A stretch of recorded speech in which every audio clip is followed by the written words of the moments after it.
30 juin 1960, 30 juin 2020, nous voici donc 60 ans après la proclamation de l'indépendance du Congo. Le 30 juin 1960 a été une date mémorable pour toute l'Afrique et les Africains. C'est ce jour-là que Patrice Emery Lumumba a prononcé un célèbre discours qui, en quelques lignes, a résumé le sentiment de libération d'un peuple opprimé depuis des siècles.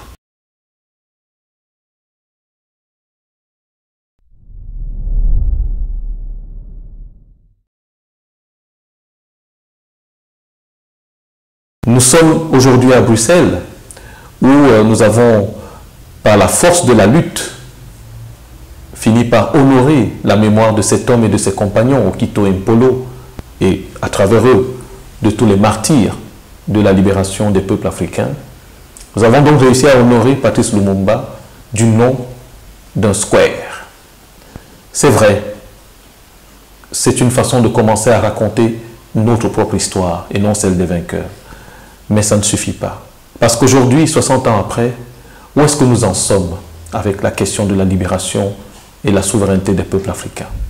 Nous constatons que le racisme qui a sous-tendu toute l'idéologie coloniale continue encore aujourd'hui de miner comme un virus la société occidentale et belge en particulier.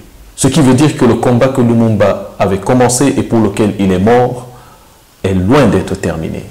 C'est pourquoi en ce 60e anniversaire de l'indépendance du Congo, au-delà de la satisfaction de pouvoir nous réunir autour d'une place qui s'appelle Square Lumumba, nous devons surtout tirer les leçons de 60 ans de combat sans nécessairement avoir eu des victoires. Il est temps pour les Africains du Congo, du territoire berlinois qu'on appelle le Congo, et des afro-descendants en général, d'où qu'ils viennent.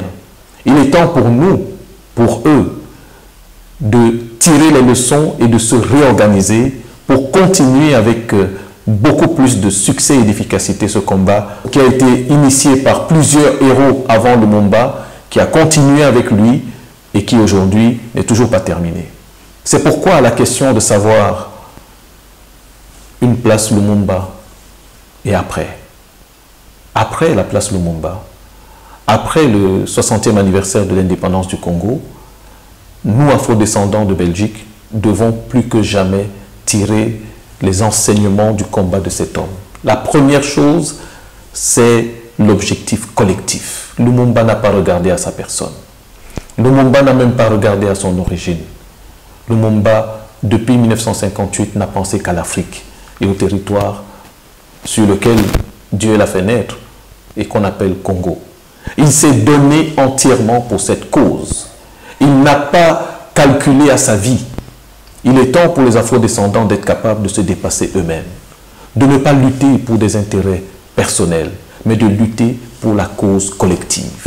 C'est le premier enseignement que Lumumba nous laisse. Lumumba, 60 ans après, et après, eh bien après, il nous faut des milliers de Lumumba. Il nous faut des centaines de Lumumba. Et vous pouvez l'être.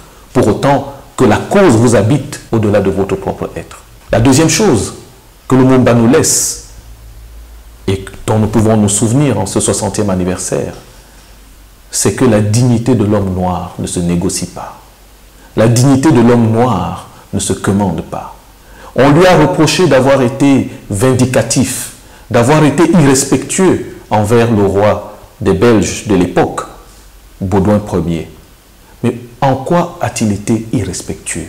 Il a affirmé la dignité de l'homme noir. Il a affirmé les choses du point de vue où il se trouvait. Car c'est ainsi qu'on se libère. On ne se libère pas en quémandant la liberté, on l'arrache. Et l'arrachement de la liberté commence dans sa propre conscience, c'est-à-dire dans celle de ne pas supplier, de ne pas négocier, mais de venir en conquérant. Quand bien même on perdait la guerre, il faut la commencer en conquérant. C'est le deuxième enseignement que Lumumba nous laisse. La négociation n'est que pour les conditions de la liberté et pas pour la liberté elle-même. Le troisième enseignement que nous laisse aujourd'hui Lumumba et dont nous pouvons je dirais, faire fleurir, c'est le fait que la lutte pour les peuples africains est une lutte collective. Lumumba s'est entouré de conseillers de toutes les origines. Lumumba ne s'est pas enfermé sur les Batetela. Lumumba ne s'est pas enfermé sur le Congo. Lumumba a vu plus grand. Et je suis persuadé que s'il a été assassiné, c'est parce que la crainte qu'il contamine d'autres peuples était grande aux yeux des impérialistes. Et qu'il fallait éviter que le succès de la révolution congolaise s'exporte en Angola, s'exporte au Congo-Brazza, s'exporte au Cameroun et partout ailleurs. C'est pourquoi c'est important que dans la lutte pour la libération du Congo d'aujourd'hui, soit également intégrée la lutte pour la libération de l'Afrique.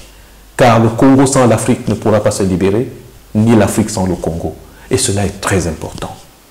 Tous ceux qui vous raconteront le contraire, qui voudront vous faire croire autre chose, seront juste en train de nier l'héritage de Lumumba. Voilà aujourd'hui, 60 ans après, ce que personnellement, Moïse Esso et au nom, entre autres, du collectif et de d'autres organisations dont je suis membre, je peux dire, 60 ans après avoir constaté que Lumumba a posé un acte fort, qui était le symbole d'une lutte longue et dure, et que 60 ans après, nous avons certes pu obtenir une place, mais la lutte continue. La lutte contre le racisme, la lutte contre l'impérialisme, la lutte contre le néocolonialisme et tous les autres ismes qui nient la dignité de l'homme noir, qui exploitent son territoire, ses ressources humaines et ses ressources naturelles, et qui font que, aujourd'hui encore, si Lumumba devait revenir, peut-être serait-il triste de constater que, depuis 60 ans, pas grand-chose n'a avancé.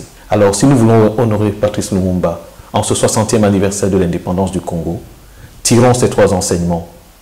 L'engagement collectif, aller au-delà de ses origines berlinoises, et le 3e enseignement, disais-je, le 3e enseignement, rendre la lutte panafricaine, rendre la lutte internationale. Voilà le message que je peux vous donner, chers amis internautes, à l'occasion de ce 60e anniversaire de l'indépendance de la République démocratique du Congo. Et je dirais en fait, en réalité, le 60e anniversaire de la déclaration de l'indépendance du territoire africain qu'on appelle le Congo.